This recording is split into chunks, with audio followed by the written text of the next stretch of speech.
এক বিকেলে ছোট্ট ছেলে রায়ান তার বাড়ির ভেতরে খেলছিল। তার পাশে ছিল তার আদরের সাদা কালো বিড়াল মিনি।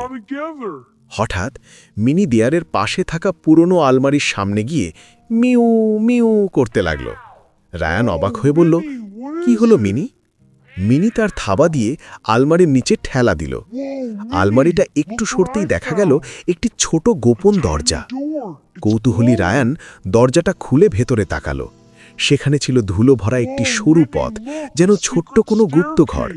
মিনি সাহস করে আগে ঢুকে গেল, আর রায়ান টর্চ নিয়ে তার পেছনে পেছনে হাঁটল। ভেতরে গিয়ে তারা দেখতে পেল পুরনো একটি কাঠের বাক্স। রায়ান ধীরে ধীরে বাক্সটি খুলল। ভিতরে ছিল রঙিন মার্বেল, পুরনো খেলনা আর একটি ছোট্ট মানচিত্র।